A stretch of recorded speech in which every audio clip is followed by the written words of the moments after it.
आज जानिए वह व्रत जिसने राम को विजय दिलाई। आप सभी श्रद्धालुजनों को फाल्गुन मास के कृष्ण पक्ष में आने वाली पावन विजया एकादशी की हार्दिक शुभकामनाएं।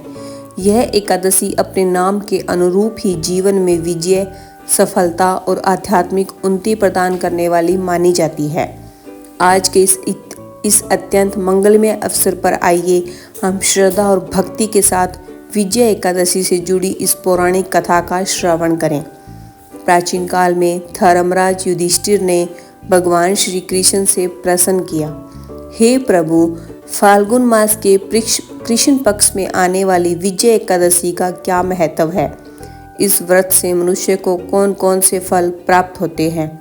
भगवान श्री कृष्ण मुस्कुराते हुए बोले, हे राजन, इस एकादशी की महिमा स्कंद पुराण में वर्णित है। एक समय देवर्षि नारद ने यही प्रश्न ब्रह्मा जी से किया था। नारद मुनि ने पूछा, हे पितामह, कृपया विजय एकादशी व्रत के पुण्य फल का विस्तार से वर्णन कीजिए। तब ब्रह्मा जी बोले, हे नारद, यह व्रत अत्यंत पवित्र और दुर्लभ है। यह समस्त पापों का नाश करने वाला तथा जीवन में विजय प्रदान करने वाला है। जो भी श्रद्धा से इस व्रत का पालन करता है उसे लोक और परलोक दोनों में सफलता प्राप्त होती है। ब्रह्मा जी ने आगे कहा, त्रेता युग में भगवान श्री राम ने अपने पिता की आज्ञा का पालन करते हुए माता सीता और भ्राता लक्ष्मण के साथ 14 वर्षों का वनवास स्वीकार किया। वनवास काल में वे कुछ समय गोदावरी नदी के तट पर पंचवटी में निवास करने लगे।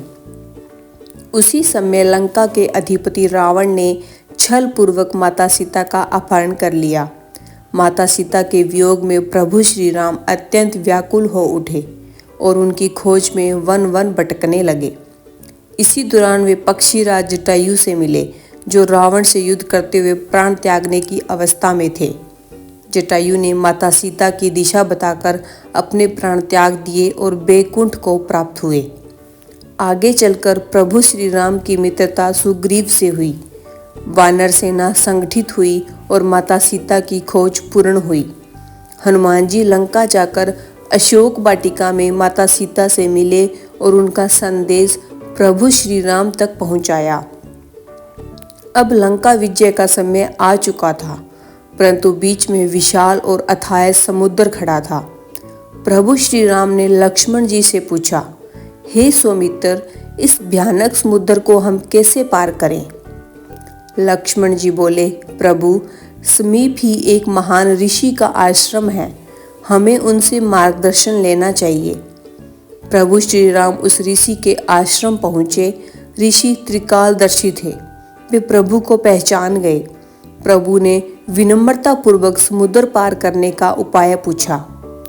तब ऋषि बोले, हे प्रभु, फाल्गुन कृष्ण पक्ष की विजया एकादशी का व्रत कीजिए। इस व्रत के प्रभाव से आप अवश्य ही समुद्र पार कर असुरों पर विजय प्राप्त करेंगे। ऋषि के निर्देशानुसार प्रभु श्री राम ने विधि पूर्वक विजय एकादशी का व्रत किया। प्रातः स्नान, नारायण पूजन, उपवास और रात्रि जागरण किया। इस व्रत के प्रभाव से प्रभु श्री राम ने समुद्र पार किया, लंका पर विजय प्राप्त की और रावण का अंत हुआ। इस प्रकार विजय एकादशी ने अपने नाम को सार्थक किया। ब्रह्मा जी ने नारद से कहा, हे पुत्र, इसलिए प्रत्येक मनुष्य को इस व्रत का पालन अवश्य करना चाहिए। यह व्रत महान से महान पापों का भी नाश कर देता है। भगवान श्री कृष्ण ने युधिष्ठिर से कहा, हे राजन, जो व्यक्ति श्रद्धा, संयम और भक्ति से विजय एकादशी का व्रत करता है वह इस लोक और परलोक दोनों में विजय प्राप्त करता है और भगवान श्री हरि के निकट पहुंचता है। अनाज का पूर्ण त्याग, फल, दूध या एकादशी प्रसाद ग्रहण, भगवान हरि का ध्यान, शास्त्रों का अध्ययन, हरि नाम कीर्तन, झूठ, क्रोध, हिंसा और ईर्ष्या से दूर रहना, विशेष रूप से इस दिन हरे कृष्ण महामंत्र का जप अत्यंत फलदायी माना गया है। हरे कृष्ण कृष्ण कृष्ण हरे हरे, हरे राम राम राम हरे हरे। इस प्रकार विजय एकादशी केवल एक व्रत नहीं बल्कि जीवन को विजय की दिशा देने वाला आध्यात्मिक मार्ग है। जो मनुष्य श्रद्धा और विश्वास के साथ इसका पालन करता है उसे भगवान श्री कृष्ण की विशेष कृपा अवश्य प्राप्त होती है।